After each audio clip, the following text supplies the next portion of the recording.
아주 남선교회 특성이 좋았습니다. 오늘 하나님께서 우리 교회에 주시는 말씀은 히브리서 9장 23절에서 28절까지 말씀입니다. 봉독하겠습니다. 그러므로 하늘에 있는 것들의 모형은 이런 것들로서 정결하게 할 필요가 있었으나 하늘에 있는 그것들은 이런 것들보다 더 좋은 제물로 할지니라. 그리스도께서는 참 것의 그림자인 손으로 만든 성소에 들어가지 아니하시고 바로 그 하늘에 들어가사 이제 우리를 위하여 하나님 앞에 나타나시고 대제사장이 해마다 다른 것의 피로써 성소에 들어가는 것 같이 자주 자기를 드리려고 아니하실지니 그리하면 그가 세상을 창조한 때부터 자주 고난을 받았어야 할 것이로되 이제 자기를 단번에 제물로 드려 죄를 없이 하시려고 세상 끝에 나타나셨느니라. 한 번 죽는 것은 사람에게 정해진 것이요 그 후에는 심판이 있으리니 이와 같이 그리스도도 많은 사람의 죄를 담당하시려고 단번에 들이신 바 되셨고 구원에 이르게 하기 위하여 죄와 상관없이 자기를 바라는 자들에게 두 번째 나타나시리라. 아멘. 한 주가 더 짧아졌네요. 이제 22년 두 주 남았습니다. 지난주 세월을 아끼며 기회를 붙잡으며 살라 했는데 한 주간 알차게 보내셨습니까? 이제 남은 두 주, 오늘 주시는 이 말씀을 마음에 품고 다시 돌아오지 않는 이 기간을 정말 의미 있게 한 주를 보내고 다음 주일 또 만나기를 바랍니다. 오늘 말씀은 예수께서 처음 오셔서 행하신 일이 있습니다. 그리고 이제 다시 오셔서 행하실 일이 있는데 그것을 말씀드립니다. 하나는 이미 이루어진 일이고 하나는 이제 이루어질 일입니다. 하나는 우리가 잘 알고 있는 일이고 하나는 잘 몰라요. 그러나 이제 이 잘 모르지만 오늘 말씀을 통해서 조금 알아서 그 날이 올 때를 준비하며 사는 저희들이 되어야 할 줄로 믿습니다. 하나는 이미 이루어지는 일로 우리는 아주 기쁨으로 받아들이는데 이제 다시 오신 예수님께서 행하실 일은 상당히 두렵고 떨리는 일이에요. 그러면 오늘 우리는 마음의 허리를 동이고 과연 주님 다시 오실 때 어떤 일이 있을까 하는 것을 알 뿐만 아니라 그때에 우리가 기쁨으로 또 대할 수 있도록 마음을 단단히 하고 또 말씀에 순종해서 살려는 마음을 가져야 할 줄로 믿습니다. 그래서 이미 성취된 기쁨뿐만 아니라 앞으로 이루어질 일에 대한 기쁨을 같이 나눌 수 있는 우리 생명의 교회 공동체가 되기를 바랍니다. 오늘 본문은 구약의 성소와 지성소, 성전이 있기 전에 성막이 있었죠. 사실 성막이 중요한데 구약에 있었던 이 성막과 이제 예수 그리스도께서 오셔서 그 속죄하신 그 일이 이제 먼저 기록이 되어 있어요. 그리고 이런 것을 모형과 실제라는 방식을 통해서 말씀하고 있어요. 여러분 좀 쉽게 말씀을 좀 드리면 여러분 지금 거의 대부분이 아파트에 사시잖아요. 그 아파트를 여러분이 이제 산다 생각하면 이제 이미 있는 집들은 그냥 사죠. 그러나 허벌판인데 거기다가 아파트를 짓는다 했을 때 건설사들은 먼저 선분양이라는 걸 하잖아요. 근데 허벌판에다가 집을 하나 이렇게 지어 놓잖아요. 모델하우스라는 거죠. 모델이에요, 모델. 그 모델은 앞으로 짓게 되면 완공되고 그리고 들어가서 살 똑같은 모양을 이 모델하우스에다가 만들어 놓는 겁니다. 그래서 사람들을 초대해서 팜플렛도 주고 들어가서 다 보시라고. 그리고는 우리가 이런 집을 지으니까 계약하세요. 이제 이렇게 얘기를 하는 거거든요. 이게 모델과 실제예요. 모델하우스는 모델이 견본에 불과해요. 샘플이에요. 견본, 모델. 근데 그러면 실제는 어디 있냐면 이제 앞으로 다 아파트 단지가 다 조성이 되고 준공이 되어서 들어가서 사는 그게 실제죠.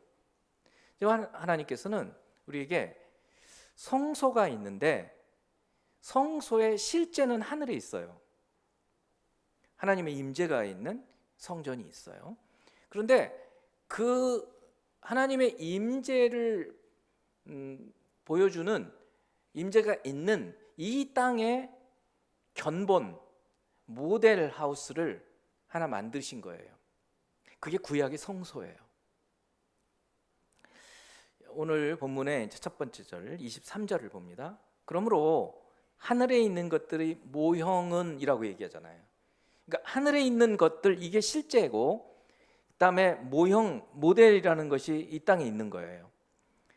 하늘에 있는 것들이 모형은 이런 것들로서 정결을 하게 할 필요가 있었으나 이런 것들은 이제 앞부분에 나와 있는 소, 암소, 그다음에 양 이런 것들이 피예요. 피를 가지고 정결하게 했어요. 죄를 씻었다는 거죠. 그렇으나 하늘에 있는 것들은 이런 것들보다 더 좋은 제물로 할지니라. 짐승의 제물로 이 땅에 있는 모형 성소, 천국에 있는 그 성소의 모형인 이 땅의 성소는 짐승으로 정결하게 했는데 하늘에 있는 성소는 더 좋은 제물로 해야 한다는 거예요. 이제 어느 정도 이해가 되시죠? 자, 그런데 우리가 여러분 이 출애굽기에 처음 이 성전, 성소, 그 당시엔 성전이 아니고 성소죠. 성막에 성소가 있고 지성소가 있었어요. 그 같은 성소라고 얘기를 하죠. 그래서 출애굽기에 처음 나오는 이 성소는 아주 중요한 이제 성경 전체를 봤을 때 아주 중요한 곳이에요. 예배의 장소이면서 동시에 하나님의 임재가 있는 곳이고 하나님과 함께 사는 모습을 보여주고 있는 거예요. 그런데 이 땅의 사람들이 다 죄인들이잖아요. 그러니까 죄인들이기 때문에 사람이 가면 다 더러워지는 거예요. 그러니까 오염이 되는 거예요. 죄로. 그래서 늘 깨끗하게 해야 했어요. 뭐로 깨끗하게 했느냐? 피로 한다는 거예요. 피가 생명이거든요. 생명을 바쳐서 깨끗하게 하는 거예요. 이게 하나님이 정하신 법이에요. 그래서 바로 앞에 있는 9장 히브리서 9장 22절에서 이렇게 말씀해요. 율법을 따라 거의 모든 물건이 피로써 정결하게 된다. 피 흘림이 없으면 용서가 없다는 거예요. 그래서 우리는 구약 성경을 읽을 때 그렇게 피 냄새가 많이 나는 거예요. 온통 피야. 왜 이렇게 그럴까? 우리는 본능적으로 피 보면 무섭고 좀 그렇죠. 왜 그러냐? 이게 생명이라는 게 생명. 그 피는 먹지 말라고까지 얘기를 해. 피 흘림이 없으면 용서가 없다는 거예요. 그러니까 용서를 받으려면 피를 흘려야 돼요. 근데 우리 하나님께서는 인간을 그냥 막 죽이질 않으시고 짐승을 대신해서 인간 대신해서 잡게 했어요. 그것이 이런 것들이라는 거예요. 그리고 그것을 성소에서 하게 하셨어요. 그래야 용서함을 받아야 하나님께 나갈 수 있어요. 그러니까 하나님의 임재 가운데 같이 지낼 수가 있어요. 여러분 누가 여러분이 다른 사람을 위해서 죽어줄 수 있나요? 어렵죠. 자녀들은 할 수 있을지 몰라요. 그런데 죄인이 다른 사람의 죄를 씻어줄 수가 없어요. 죄가 없어야 씻죠. 그래서 제사를 드릴 때도 흠 없는 것으로 하라 그랬어요. 뭐 옆구리가 찢겼거나 이런 것들은 제사 못 드려요. 1년 된 흠 없는, 그게 대단히 중요한 거예요. 짐승들이 무슨 죄가 있겠어요? 그런데도 흠이 있으면 안 되는 거예요. 그러니까 우리가 아무리 다른 사람의 죄를 내가 대신 지고 싶어도 우리 이미 죄인이기 때문에 그 재물은 받지를 않으시는 거예요. 하나님께서 다른 사람의 죄를 이렇게 대속할 수가 없어요. 그래서 하나님은 이제 하나님의 이 방법을 사용하시는데 오늘 본문이 있는 거예요. 그러면 하늘에 있는 것들의 모형은 이 땅에 있는 모형, 성소, 하늘에 있는 성소, 이 땅에 있는 성소, 실제와 모형, 이런 것들로서 이 땅에 있는 짐승의 피로서 정결하게 할 필요가 있었으나 하늘에 있는 그것들은, 그러니까 여기서 하늘에 있는 그것들이라는 것은 하늘에 들어가서 살게 될 성도들을 얘기하는 거예요. 교회를 얘기하는 거예요. 이 교회를 위해서는 짐승의 피보다 더 나은 피로 정결하게 해야 한다는 거예요. 더 나은 제물이에요. 그 더 나은 제물이 어떤 게 있겠어요? 아까 말씀했어요. 죄가 없어야 되는데 더 나은 제물. 그래서 이제 두 번째는 그리스도 속죄에 대한 말씀이에요. 그리스도의 속죄의 유일성이에요. 여러분, 오순절 신약 들어오면서 예수님이 부활 승천하시고 난 다음에 오순절 성령 강림 후에 사도 베드로가 성령으로 충만해서 이렇게 설교를 해요. 사도행전 4장에 다른 이로서는 구원을 받을 수 없나니, 우리가 다른 어떤 사람으로도 우리가 구원을 못 받는다는 거예요. 우리가 정결함을 입지 못한다는 거예요. 그런데 천하 사람 중에 구원을 받을 만한 다른 이름을 우리에게 주신 일이 없다. 그러면 누가 있다는 거예요? 예수 그리스도를 얘기한 거예요. 이 예수 그리스도만이 다른 사람의 죄를 대속하고 대신해서 죄를 정결하게 하는 더 좋은 제물이 될 수 있다라고 선언을 했어요. 우리 좀 처음에는 왜 다른 사람으로는 우리에게 구원의 길이 없어요? 석가, 마호멧 이런 사람들도 구원의 길을 우리에게 제시해 줄 수 있지 않아요? 우리가 이렇게 생각할 수 있는데 성경은 이렇게 얘기하고 있는, 다른 이로서는 구원을 받을 수 없다. 이 말씀은 사실은 내가 곧 길이요 진리요 생명이니 나로 말미암지 않고는 아버지께로 올 자가 없느니라 라고 말씀하신 예수님의 말씀하고 똑같은 내용이에요. 내용이 같아요. 표현만 다르죠. 나 외에 길이 없다는 거예요. 하나님께로 갈 길이 없다는 거예요.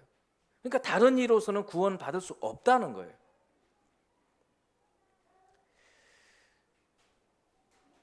히브리서 4장 15절을 말씀을 보면 우리에게 있는 대제사장, 이제 이 우리에게 있는 대제사장은 이 땅에 있는 대제사장하고 대비해서 말씀하고 있는 예수님을 말해요. 예수님이 대제사장이에요.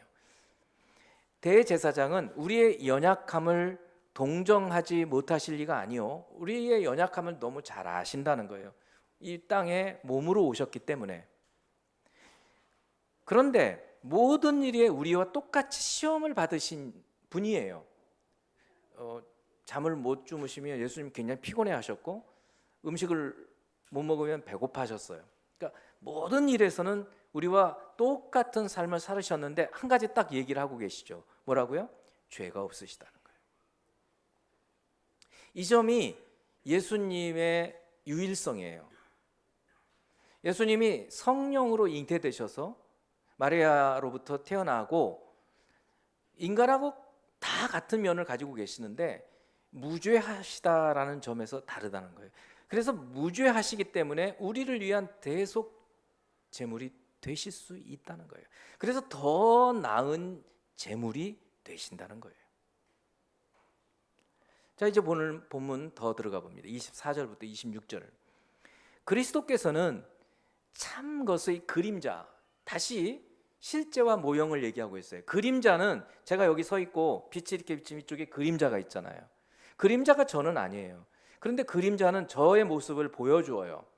그러니까 하늘의 성소가 있고 그 성소의 그림자, 실제의 모형이 하늘에 있는 실제는 아니로되 실제를 그대로 보여주는 거예요. 그러니까 이 모형도 대단히 중요해요. 그러나 모형이 우상이 될 수는 없어요. 모형을 숭배할 수는 없다는 거예요. 그래서 그리스도께서는 참 것의 그림자가 뭐냐면 성소를 얘기해요. 손으로 만든 성소. 아까 얘기했던 거 똑같은 거예요. 모델하우스. 그런데 예수님은 대제사장이신데, 그러면 대제사장이 구약 시대에 이제 여러분들이 구약을 잘 읽어야 알아야 하는 이유가 이런 데 있는 거예요. 이게 신약은 구약을 알지 못하면 이해를 못 하는 거예요. 제가 설명 없이 쭉 나가야 되는데 못 하는 거예요. 구약을 모르니까. 조금 설명을 제가 드릴게요. 참 것의 그림자인 손으로 만든 성소에 들어가지 않으셨다 그래요. 예수님은 대제사장처럼 성소에 들어가서, 지성소에 들어가서 거기서 피를 뿌려가지고 속죄하지 않으셨어요. 여러분, 예수님이 운명하실 때 성소에서 무슨 일이 일어났는지 아시죠? 성전에 지성소와 성소를 막는 두꺼운 휘장이 있는데 그 휘장이 위에서부터 아래까지 쭉 찢어진 거예요. 하나님이 하신 거죠. 왜 이거를 하셨는가? 성소에서 지성소는 1년에 딱 한 차례 대제사장이 피를 가지고 가서 속죄소 위에다가 피를 뿌리면서 1년 동안 이스라엘 백성들이 지은 죄를 대속하는 그 행위를 했던 거거든요. 그런데 이제는 성소와 지성소를 가르는 휘장이 찢어지면서 성소에 있는 제사장들이 들어갈 수 있다는 거예요. 그러면서 동시에 무엇을 의미하느냐면 예수께서 이 땅에서 죽으시면서 하나님 앞으로 나가셨다, 그런 얘기예요. 그걸 오늘 얘기해 주고 있는 거예요. 24절, 그리스도께서는 참 것의 그림자인 손으로 만든 성소에 들어가지 아니하시고 바로 그 하늘에 들어가사 하늘의 성전으로 가신 거예요. 그러니까 예수님께서 십자가에 죽으신 그것을 지금 영적으로 해석을 해주고 있는 거예요. 하늘에 들어가사 이제 우리를 위하여 하나님 앞에 나타나셨다는 거예요. 하늘에 뭐하러 가셨냐면 성부 하나님께 나가셨어요. 근데 나가신 이유가, 그 목적이 우리를 위하다는 거예요. 우리를 위해서 가셨을까요? 우리 뭘 위해서 가셨을까요? 하나님 앞에 나가신 거예요. 성부 하나님, 내가 이제 이 땅에서 십자가에 죽으면서 더 나은 제물이 되어서 백성들의 죄를 대속하는 제물로 피를 흘렸습니다. 내가 그렇게 하였으니 나를 믿는 사람들의 죄를 속죄해 주세요 라고 요청하러 들어가신 거예요. 그거를 지금 히브리서가 설명해 주고 있는 거예요. 25절, 대제사장이, 이거는 이제 구약의 레위기 그 제사 얘기를 하고 다시 해주고 있는, 대제사장이 해마다 매년 한 차례씩 7월 15일 날 대속죄일에 그 지성소로 들어갔다고요. 너무너무 두려운 마음으로 들어가는 거예요. 그런데 그때는 뭐 하느냐면 피를 가지고 간다 그랬어요. 근데 여기 다른 것의 피로라는 얘기는 작년에 드렸던 피가 아니잖아요. 작년에 피 받기 위해서 짐승을 죽였는데 그 짐승은 이미 그 짐승이 아니잖아요. 이제 올해 드리는 짐승은 다른 짐승이죠. 그런 의미에서 다른 것의 피로서 성소에 들어가는 것 같이, 이거는 이 모델하우스에서 있었던 일이에요. 그런데 예수님은 매년 그렇게 안 하신다는 거예요. 한 번 딱 하시고 끝나는 거예요. 자주 자기를 드리려고 아니하실지니 그리하면 그가 세상을 창조한 때부터 자주 고난을 받았어야. 그러니까 예수님의 피는 얼마나 더 나은 제사냐면 한 번에 모든 인간들의 죄를 대속하실 수 있는 그런 속죄가 된다는 거예요. 지금 그 얘기를 하는 겁니다. 그리하면 그가 세상을 창조한 때부터 자주 고난을 받았어야 할 것이로되 이제 자기를 단번에 제물로 드려 죄를 없이 하시려고 세상 끝에 나타나셨느니라. 여기 세상 끝은 예수님이 오신 때를 얘기해요. 이게 종말이에요. 구약의 끝이에요. 그리고 새로운 시대가 된 거예요. 그래서 예수님이 십자가에 죽으신 것의 영적인 의미를 지금 이 히브리서가 풀어주고 있는 것이에요. 구약 시대에 성소에서 제사장들이 짐승의 피를 가지고 죄를 속하러 지성소에 들어간 것은 1년 동안의 백성들의 죄를 용서하기 위해 들어갔어요. 예수님이 십자가에서 죽으시고 피를 흘리신 그것은 모든 인간들의 죄들을, 여기 모든이 아니라 많은 인간들이라고 되어 있는데, 그 사람들의 죄를 대속하기 위해 죽으신 거예요. 그렇습니다. 사실 우리는 우리가 지은 죄도 인정하기도 싫어해요. 나 안 그랬다고 막 이러잖아요. 또 심지어 죄를 인정한다고 해도 우리 스스로가 우리 죄를 어떻게 할 수가 없어요. 내가 그냥 목숨을, 내 죄 내가 갖고 그냥 죽을게. 그때 간혹 뭐 이렇게 그 수사를 받다가 뭐 자결하고 그런 사람들 있잖아요. 마치 그런 거예요. 그런데 하나님 앞에서 우리 죄는 그렇게 해서 우리가 우리 스스로 목숨을 끊는다고 해서 없어지지가 않는 거예요. 어떻게 해야 되는가? 더 나은 재물, 죄 없는 어떤 우리와 같은 사람의 죄는 사람이 대신해야 되지 않아요. 그런 분이 우리 죄를 용서할 수 있는 유일한 방법이 이 어린 양 예수 그리스도에 오셔서 대속하신 방법이었던 거예요. 하나님께서 그 대속의 방법을 인도하신 거예요. 로마서 5장에서는 그래서 이렇게 얘기하고 있어요. 의인을 위하여 죽는 자가 쉽지 않고, 어떤 사람이 의인인데 그 사람을 위해서 내가 대신 죽겠습니다. 그거 너무 어려운 일이죠. 선인을 위하여 용감히 죽는 자가 혹 있거니와. 자기 자녀를 엄청 사랑하잖아요. 그러니까 내가 아들 대신 죽겠소, 내가 우리 부모님 대신 죽겠소. 가끔 그런 사람도 있다는 거예요. 그런데 죄인을 위해서 내가 저 사람 위해서 죽겠소 나서는 사람은 없죠. 그런데 8절, 우리가 아직 죄인 되었을 때, 우리가 죄인이었어요. 그런데 예수님이 죄가 없으신 분이 우리를 위해서 죽으셨다는 거예요. 우리가 아직 죄인 되었을 때 그리스도께서 우리를 위하여 죽으심으로, 그 다음 보세요. 이렇게 죽으신 것이 무엇을 보여주는가?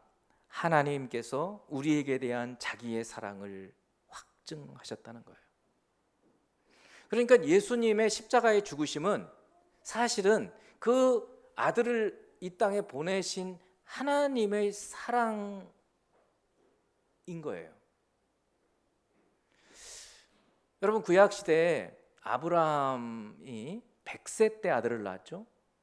그리고 그 아들이 이삭이 한 17세쯤 되었을 때 이제 장성했어요. 근데 하나님이 갑자기 아브라함아 부르시더니, 네 아들, 네 독자를 내가 알려주는 산에 가서 번제로 드려라, 제사 드려라, 제물로 바쳐라. 그렇게 얘기한 거예요. 근데 이전에는 아브라함이 믿음이 있는 사람이었지만 그래도 실수가 있었어요. 근데 이때는 이제 믿음이 정말 정상에 와 있었죠. 그래서 그 하나님 말씀을 믿고 그대로 해요. 그래서 산에 가가지고 묶어놓고 칼을 잡아서 찌르려고 할 때 하나님이 다급하게 아브라함아, 아브라함아 부르시면서 손 치워라, 네 마음 알았다 라고 얘기를 하시면서 옆에 숫양이 뿔이 나무에 걸려가지고 버둥거리는 거를 보여주셔서 그 숫양을 이 이삭 대신 번제로 드리게 하셔요.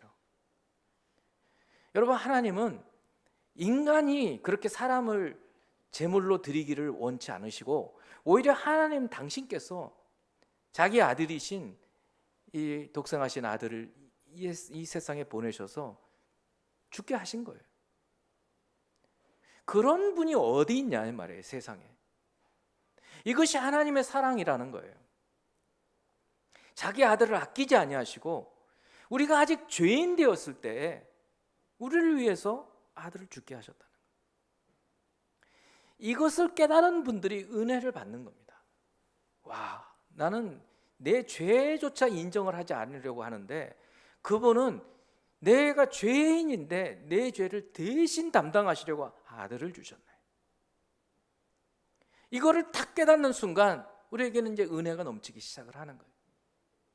와, 내가 그렇게 잘못했던 옛날 그것도 용서해 주셨네. 내가 용서 못하는 그 사람 내가 이제 용서할 수 있어. 이거예요. 여러분, 이 22년이 2주 남았어요. 아직 이 2주 동안 이 하나님의 사랑과 예수 그리스도의 은혜를 나눌 수 있는 기회가 남아 있어요. 그리고 다음 주에는 성탄절이에요. 그래서 여러분들이 정말 이 구원의 용서의 복음을 전하고 싶은 분들에게 한번 초대해서 또 한 번 초대해서 말씀을 듣게 할 수 있는 기회가 한 번 남았어요. 이제 이번 올해는 한 번 주일만 남았어요. 그러나 이 기회가 있잖아요. 여러분들도 우리도 이제 이 2주간 이 하나님의 사랑과 예수 그리스도의 은혜 이거를 좀 깊이 묵상하면서 보낼 수 있는 시간이 되면 좋겠어요. 아브라함한테는 자식을 번제로 드리라고 하면서 차마 그거를 못하게 하신 그분이 당신은 스스로 아들을 내어주신 거예요. 이게 하나님의 사랑이라는 거예요. 이제 마지막으로 이제 오셔서 이미 이제 지금까지 말씀드린 거는 오셔서 이미 성취하신 우리를 위한 대속 제물이 되셔서 우리 죄를 용서하신, 그래서 이미 이거는 다 알고 있고 다 믿고 있고 그래서 기쁨이 있고 용서로 이제는 자유함을 누리고 막 죄책감에서부터 자유함을 누리며 살아갈 수 있는데 이제 이 예수님이 한 번 더 오신다는 거예요. 그 왜 오시는가? 오셔서 무슨 일을 하시는가? 그럼 그런 오심을 우리는 어떻게 대비하고 살아야 하는가? 이거를 말씀드리는 거예요. 앞에 거는 이미 잘 알고 있어요. 뒤에 거는 잘 몰라요. 이걸 알아야 돼요, 우리가. 그래야 인생을 잘 살 수 있어요. 준비하고 살잖아요. 27절부터 28절 말씀이에요. 그것이 한 번 죽는 것은 사람에게 정해진 것이요. 여러분, 이거는 뭐 경험적으로 잘 아시잖아요. 어느 누구도 다 죽잖아요. 그 한 번 죽는 건 다 정해진 거예요. 이미 정해졌어요. 근데 언제 정하셨는가?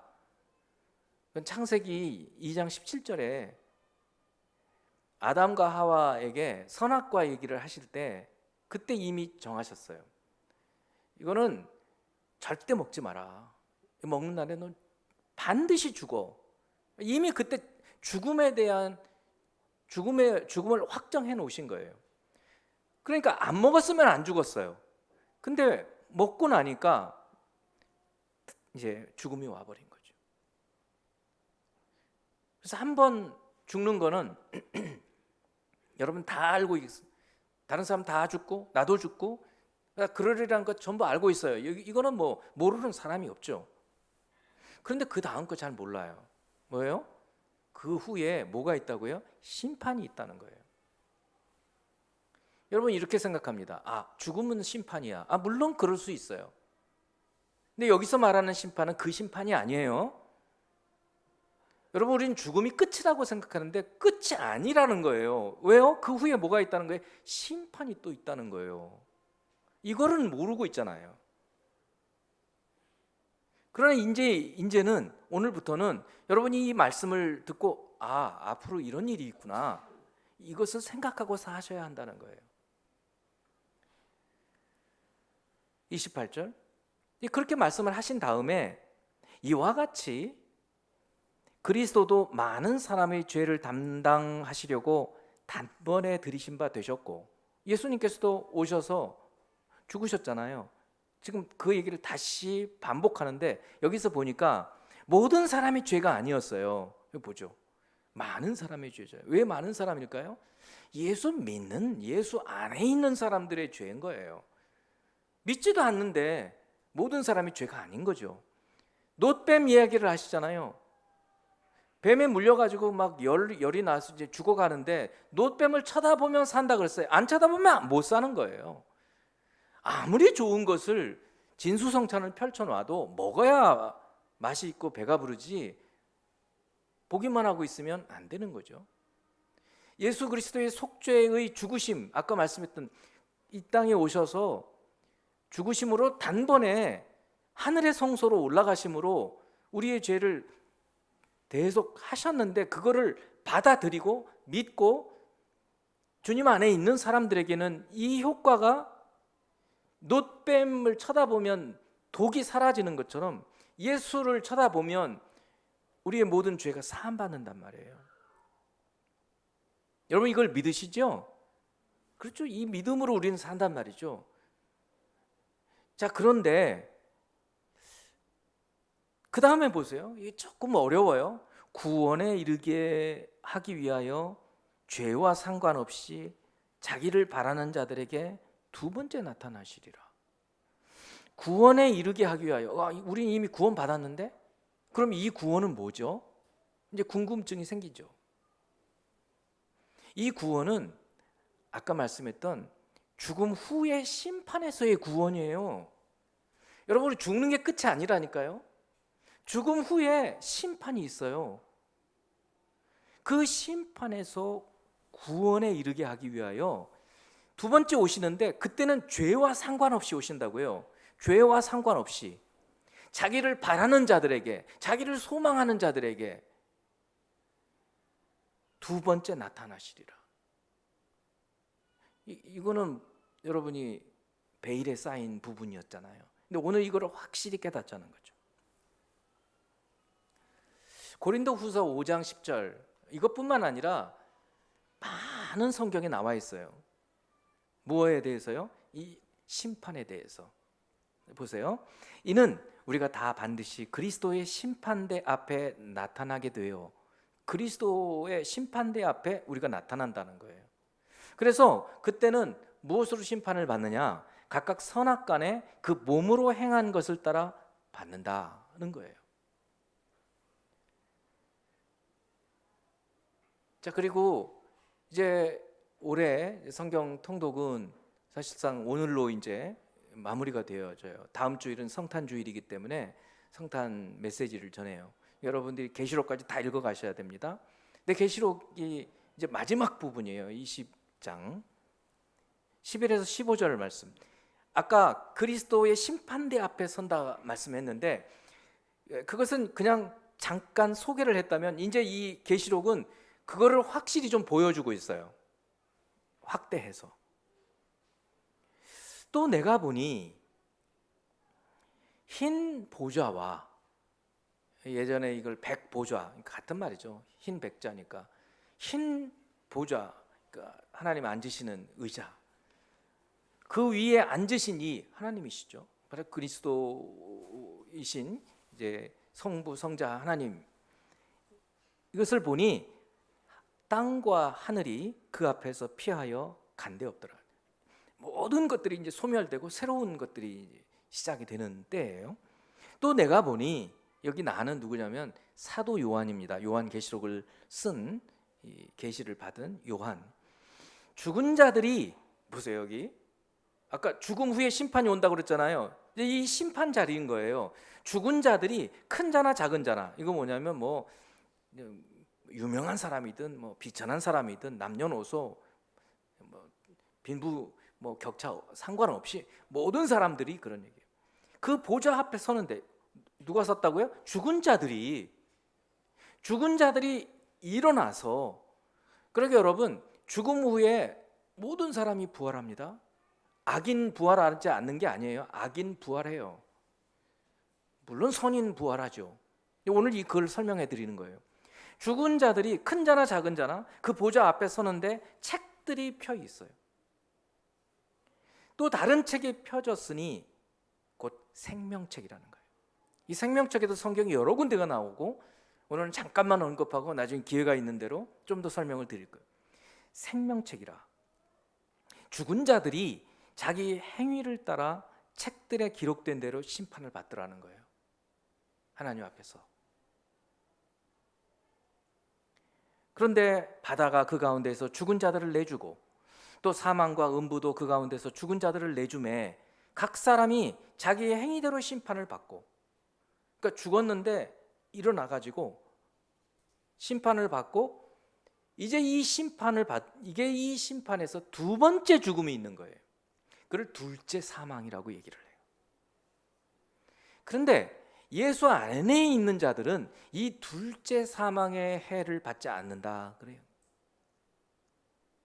예수 안에 있는 자들은 예수님의 그 대속 때문에 죄가 없어져서 이 둘째 죽음을 받지 않는 거예요. 이 둘째 사망을 받는 자들이 지옥에 떨어지는 거예요. 오늘 본문에 나와 있어요. 14절이에요. 사망과 음부도 불못에 던져지니, 이 말씀은 뭐냐면 죽음조차도 사라지는 거예요. 이제는 여러분, 죽음이라는 게 아까 말씀했죠. 아담과 하와에게 하나님 정하신 그 법이 있었어요. 그 당시는 율법이 하나였단 말이에요. 하나, 선악과 먹지 마라, 그거였어요. 근데 그거를 못 지켰잖아요.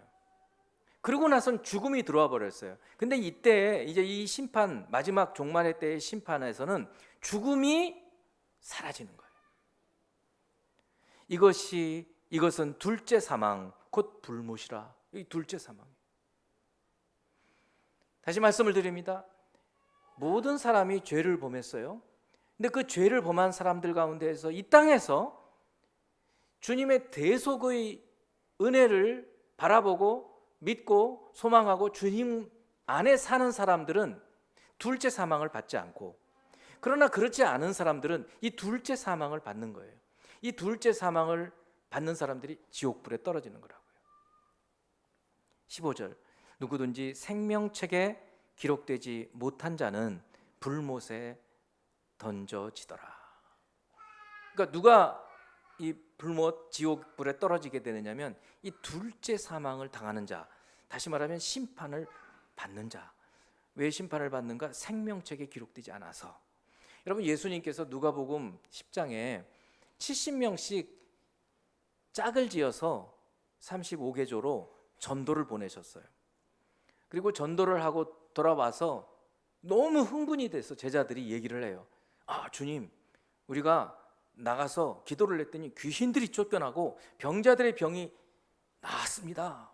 흥분해서 얼마나 흥분됐어요.